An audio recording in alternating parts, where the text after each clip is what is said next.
Heart of the Tiger by Glenda, Millard and Gaye Chapman. In a land with no trees lived an old man, a boy and a wooden tiger called Tiger. "I am old," said the man to the boy one day. "You must look after Tiger now." He placed a golden thimble in the boy's hand. In the afternoons he likes to take a walk. Give him sips of water from this thimble, for his wooden throat gets rather dry. If you treat him well and listen carefully, he may share the secrets he keeps in his heart. The old man closed his eyes. The boy smoothed his white hair and kissed him goodbye. Then he took Tiger from the old man's arms and held him close. The boy did as the old man said. In the afternoons he took his parasol and he and Tiger walked through the fields. When the sun grew hot and the wind sighed and bent the grass low, and when Tiger's throat felt dry, the boy filled the thimble from his flask and gave Tiger a sip of water. When Tiger walked slowly, the boy stopped and waited. "Are you tired, Tiger?" he would ask, and when Tiger nodded his wooden head, the boy would say, "Shall we rest for a while, Tiger?" And if Tiger nodded again, the boy would place his parasol on the ground so he and Tiger could rest in the circle of its shade. In the evenings, the boy rubbed oil into Tiger's joints to help them move more freely, for Tiger's joints were stiff with age.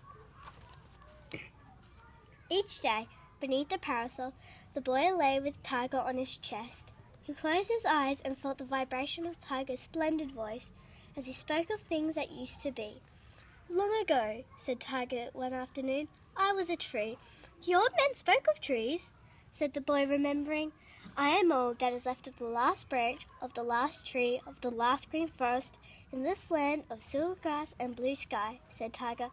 "I am very old, older even than the old man." "What were trees for?" asked the boy. "Shade," answered Tiger. "Not ordinary shade, but dappled shade that danced and curtsied in the wind." "What lovely shade that must have been," said the boy, who only knew about the dancing shadows people made. "What else were trees for?" he asked. Tiger talked about life as a tree, when he had reached up to the sky and poked holes in the clouds. "Water fell through the holes," he murmured. "Rain, we called it then. What wonderful water that must have been," said the boy, who only knew about water pumped from deep inside the earth. "If only you had seen me then," said Tiger, "for I was very grand and made beautiful shade. I am not at all grand now." The boy had never noticed Tiger's shabbiness, for that is the way of things when you love someone. But now he saw that Tiger's whiskers were tattered and that his stripes were faded and grey. The boy kissed Tiger on his old wooden head. "I think you're perfectly grand," he said. But though the boy listened carefully to Tiger's words, he still could not picture a tree, nor could he imagine green. "Would you tell me a little bit about green?" he asked Tiger. "It's hard to remember the look of green," said Tiger. "My memory is a little hazy, but I haven't forgotten the scent of it. Green is the scent of new beginnings." "Could I ever know the scent of green?" the boy asked. "Could I see dappled shade and feel water falling from the sky?" "There is a way," said Tiger, "but it may take a long time, and it will mean giving up something you love." "I shall do it," the boy cried, "no matter how hard it is." "Very well," said Tiger. "Listen carefully." The boy listened, and his throat ached with sadness at Tiger's words. "Oh, Tiger," he whispered, "I shall never see you again." "Of course you will," said Tiger gently. "I won't look like a tiger anymore, but you'll know it's me by the scent of green, the scent of new beginnings." So the boy carried Tiger to the shoulder of the hill. He dug a hole in the earth, not too deep and not too shallow. Then he kissed Tiger goodbye, and one by one pulled the wooden pins from Tiger's joints. When he had taken out the last pin, Tiger's body fell apart in his hands, and there, in Tiger's heart, lay a handful of tiny black grains.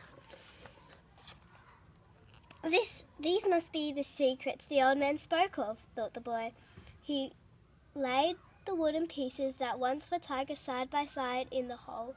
Then he sprinkled them with tiny black grains, covered them with earth, and gave them water from the golden thimble. Every day he walked through the fields to the place where Tiger lay.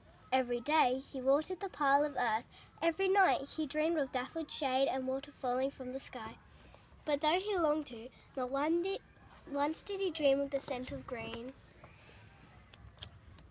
One morning the boy noticed something floating on the breeze. He hurried towards the shoulder of the hill, and there, it seemed, 1,000 tiger eyes looked back at him.